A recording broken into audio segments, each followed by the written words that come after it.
صحبت اللہ والوں کی اللہ سے ملوا جاتی ہے، صحبت اللہ والوں کی اپنا رنگ دکھا جاتی ہے، صحبت اللہ۔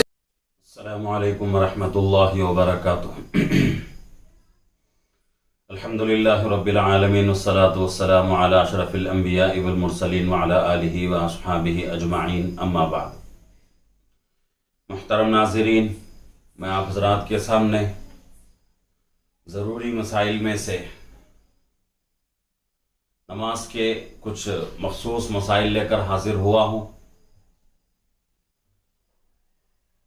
اس سے پہلے جو مسائل ہمارے گزرے تھے وہ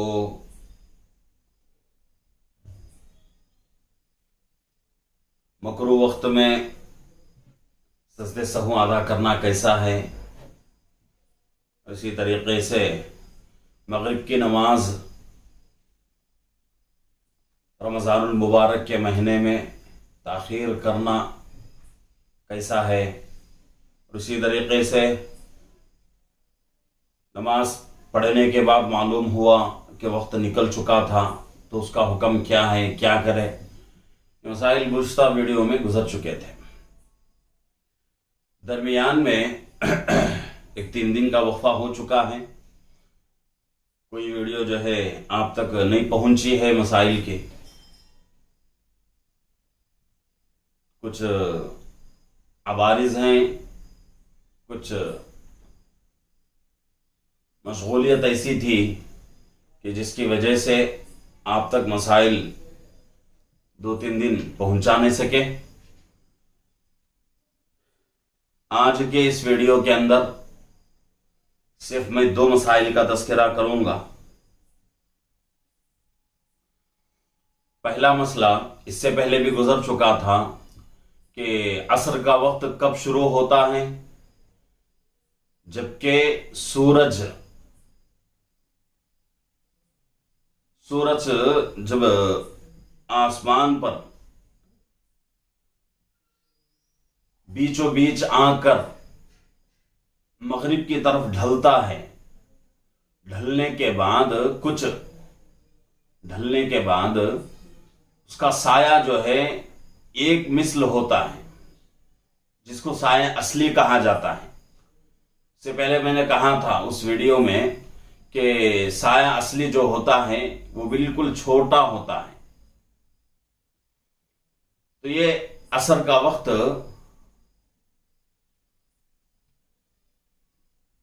دو مثل کے برابر جب سایہ ہو جائے سورج کا تو اس وقت عصر کا وقت شروع ہوتا ہے۔ اس مسئلے میں کچھ اختلاف ہے۔ حضرت امام ابو یوسف رحمۃ اللہ علیہ، حضرت امام محمد رحمۃ اللہ علیہ، جو کہ حنفیہ کے ہی دونوں ائمہ ہیں، لیکن حضرت امام ابو حنیفہ رحمۃ اللہ علیہ کے دونوں شاگرد بھی ہیں، اس کے باوجود کچھ مسائل میں حضرت امام ابو حنیفہ رحمۃ اللہ علیہ اور حضرت ابو یوسف حضرت امام محمد رحمۃ اللہ علیہ ان کے درمیان کچھ مسائل کا اختلاف ہے، اور وہ اختلاف حرام حلال تک نہیں جاتا، بس افضل اور غیر افضل کے اوپر اختلاف رہتا ہے۔ تو یہ مسئلہ ہے کہ اس مسئلے میں حضرت امام ابو حنیفہ رحمۃ اللہ علیہ کا مسلک کیا ہے، آپ کا فرمان، آپ کا فتویٰ کیا ہے کہ عصر کا وقت اس وقت شروع ہوتا ہے جبکہ سورج کا سایہ اصلی 2 مثل کے برابر ہو جائے، یعنی کہ اصلی سایہ جو ہوتا ہے سورج کا بیچوں بیچ آ کر کچھ ڈھلنے کے بعد تو اس کا سایہ اصلی سمجھو کہ شہادت کی انگلی کے برابر، ایسی انگلیاں 2 انگلیوں کے برابر، اتنا سمجھیے، اتنا اگر سایہ ہو جاتا ہے تو حضرت امام ابو حنیفہ رحمۃ اللہ علیہ کے نزدیک عصر کا وقت وہاں سے شروع ہوتا ہے۔ لیکن صاحبین یعنی کہ حضرت ابو यूसुफ रहमतुल्लाह अलैह, हजरत इमाम मोहम्मद रहमतुल्लाह अलैह का कौल है, इन दोनों का फतवा है कि साया असली एक मिस्ल के बराबर हो तो उस वक्त असर का वक्त शुरू हो जाता है। अब ये मसले में इख्तलाफ, हिंदुस्तान के अंदर मस्जिदों में जो नमाजें होती हैं वो हनफिया के कौल के मुताबिक, यानी कि हजरत इमाम अबू हनीफा रहमतुल्लाह अलैह के फतवे के मुताबिक असर की नमाज होती है। साया असली 2 मिस्ल हो जाए तो उस वक्त असर की नमाज हमारे हिंदुस्तान के अंदर पढ़ी जाती है।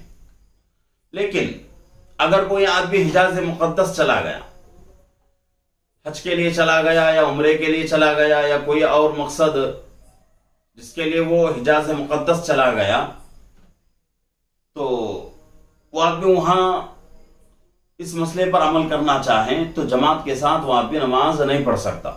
क्यों? वजह इसकी यह है कि हिजाज मुक़द्दस में असर की नमाज जो होती है साया असली एक मिस्ल के बराबर हो तो वहां असर की नमाज का वक्त शुरू हो जाता है। अगर कोई आदमी हिजाज मुक़द्दस में है तो अपने मसलक पर अमल नहीं कर सकता। अगर उसको करना चाहे तो वो आदमी, उस आदमी के लिए जरूरी है कि वह आदमी जमात की नमाज छोड़ दे। अब वहां क्या करेगा आदमी? एक तरफ जमात भी छूट रही है और दूसरी तरफ एक मिस्ल के बराबर नमाज, असर की नमाज पढ़ना है तो जमात मिलेगी नहीं, अपने मसलक पर अमल करना है तो जमात की नमाज नहीं मिलेगी। तो वहां यह हुक्म दिया जाता है, ये शर्त लगाई जाती है कि भाई हनफिया के और भी उलमा हैं और भी अइम्मा हैं, जैसा कि मैंने कहा है कि हजरत अबू यूसुफ रहमतुल्लाह अलैह, हजरत इमाम मोहम्मद रहमतुल्लाह अलैह, तो इन दोनों के फतवे के मुताबिक आदमी हिजाज मुक़द्दस में अमल करेगा और उस अमल की वजह से उसको जमात की नमाज मिलेगी।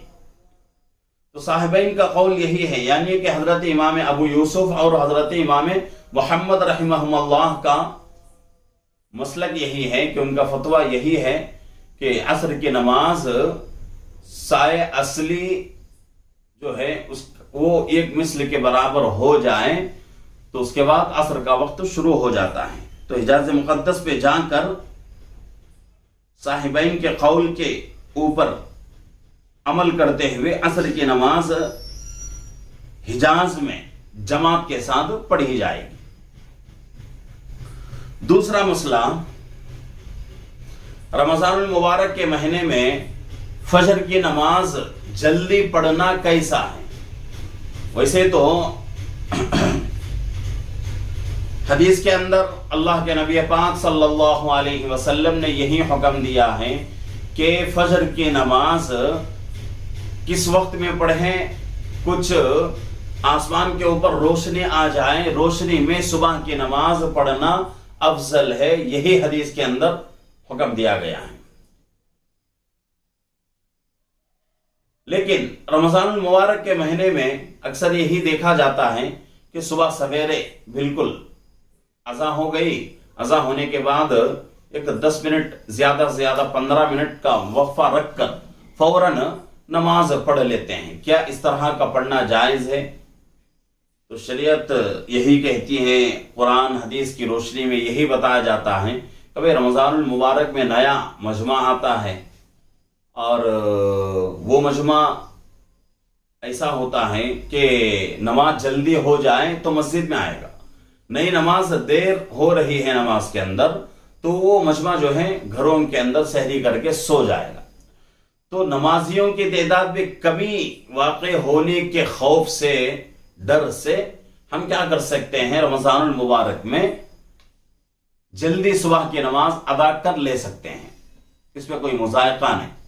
जैसा कि इससे पहले बात गुजरी थी, मसला गुजरा था कि रमजानुल मुबारक के महीने में मगरिब की नमाज में ताखीर कर सकते हैं या नहीं।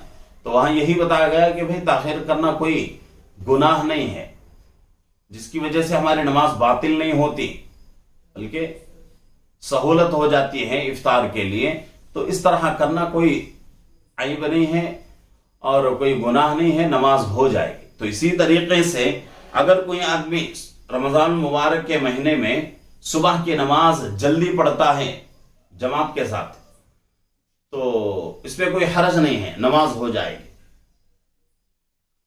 अगर दूसरे अय्याम में, दूसरे महीनों में अगर पढ़ना चाहे तो उसके लिए जरूरी है कि वो आदमी उस हदीस के ऊपर अमल करे जिसमें अल्लाह के नबी पाक सल्लल्लाहु अलैहि वसल्लम ने इरशाद फरमाया कि सुबह की नमाज उस वक्त में पढ़ो जबकि आसमान पर रोशनी फैल जाए, बिल्कुल अंधेरे में ना पढ़ो।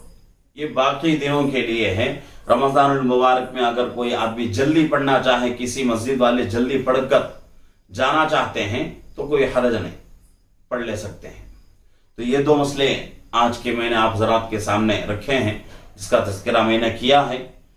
नाज़रीन से गुजारिश है कि हमारे चैनल के साथ जुड़े रहें, लाइक करें, शेयर करें, सब्सक्राइब करें और दूसरों को जितना हो सके चैनल के अंदर जोड़ते जाएं और दूसरों से शेयर करते जाएं।